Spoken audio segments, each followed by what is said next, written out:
Shalom, salam sejahtera bagi kita semua. Selamat malam Opa dan Oma anggota PKLU khususnya dan saudara-saudara jemaat GPIB dimanapun berada. Kembali kita berjumpa melalui media online pada malam hari ini Jumat 25 November 2022 dalam acara program saya dan PKLU membaca Alkitab bersama. Izinkan saya memperkenalkan diri. Perkenalkan, nama saya Aurelia Fonikansil, anggota PKLU GPIB Jemaat Baskara Surabaya.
Marilah kita mempersiapkan diri untuk membaca Alkitab, tapi sebelum itu mari kita berdoa. Ya Tuhan, kami bersyukur atas waktu dan kesempatan yang Engkau berikan bagi kami untuk merenungkan firman-Mu pada saat ini. Berkati dan urapi kami dengan Roh-Mu yang kudus untuk kami mengerti dan memahami kebenaran firman Tuhan, dan kami dimampukan untuk melakukan firman-Mu. Iman kami dikuatkan dan hidup kami diubahkan dari hari lepas hari. Sucikan dan kuduskan kami Bapa, sehingga kami layak menerima berkat-Mu. Di dalam nama Tuhan Yesus, bersabdalah karena kami sudah siap mendengar. Amin. Bacaan Alkitab malam ini terambil dari Perjanjian Baru 2 Petrus 3 ayat 8 sampai 9. 2 Petrus 3 ayat 8 sampai 9 yang menyatakan, akan tetapi saudara-saudaraku yang kekasih, yang satu ini tidak boleh kamu lupakan, yaitu bahwa di hadapan Tuhan satu hari sama seperti 1000 tahun, dan 1000 tahun sama seperti satu hari. Tuhan tidak lalai menepati janjinya, sekalipun ada orang yang menganggapnya sebagai kelalaian. Tetapi ia sabar terhadap kamu, karena ia menghendaki supaya jangan ada yang binasa, melainkan supaya semua orang berbalik dan bertobat. Demikian pembacaan Alkitab. Haleluya. Diberi judul oleh Majelis Sinode, bukan soal waktu, tapi kualitas, yang diambil dari ayat 9. Ia sabar terhadap kamu karena ia menghendaki supaya jangan ada yang binasa. Opa dan Oma anggota PKLU dimanapun berada, di hari anti kekerasan kita perlu menyadari bahwa sikap keras dalam diri kita itu berakar pada cara pandang yang keliru tentang hidup. Bacaan pagi ini menjelaskan bahwa gaya hidup yang dipenuhi nafsu kejahatan selalu berakar pada penolakan akan firman-Nya. Di titik ini kita perlu menggunakan firman-Nya sebagai kekuatan menyingkirkan keyakinan lama kita. Kesabaran Tuhan untuk tidak sesegera mungkin menghancurkan dunia adalah salah satu sifat Allah yang ingin menyelamatkan manusia agar tidak satupun binasa. Ayat 9. Ia mengatakan bahwa saat kedatangan Tuhan tidak seorang pun dapat mengetahui. Matius 24 ayat 44, 1 Tesalonika 5 ayat 2. Karena itu, tak perlu mencari tahu kapan waktunya datang. Jauh lebih baik membangun cara hidup yang penuh kasih menjelang hari Tuhan. Mengapa ini penting? Sebab kasih Tuhan adalah kekuatan kita untuk membangun kehidupan yang berkualitas. Memanfaatkan kesabaran Tuhan sebagai kesempatan emas untuk menata pikiran dan sikap kita berdasarkan firman-Nya. Kebenaran firman-Nya menolong kita menjadi pribadi yang menghadirkan gaya hidup Kristus.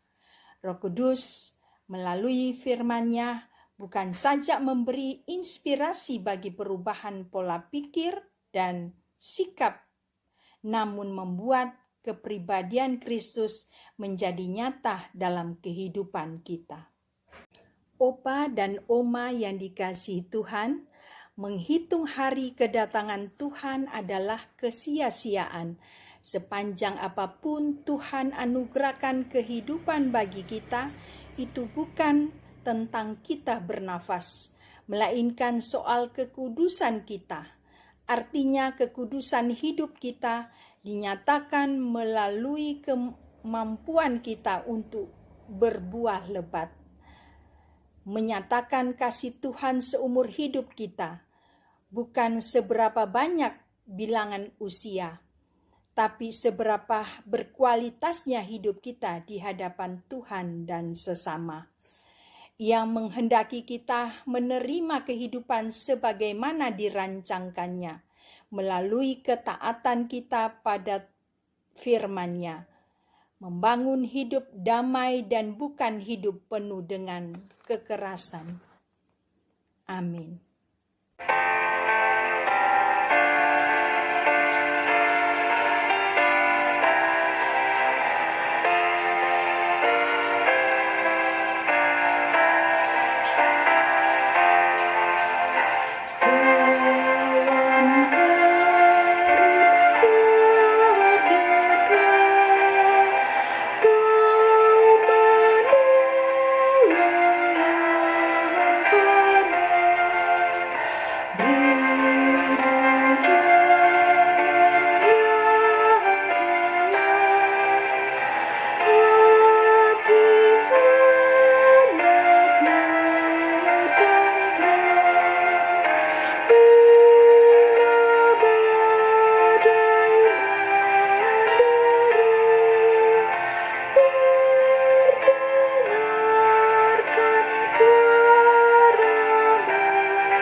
Ya Tuhan Allah Bapa kami, yang kami sapa di dalam anak-Mu Tuhan Yesus Kristus.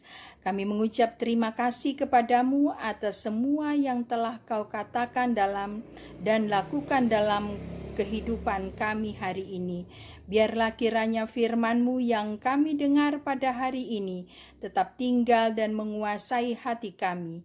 Kami rindu menjadi pribadi penyayang sama seperti Engkau menyayangi kami dengan cinta kasih-Mu.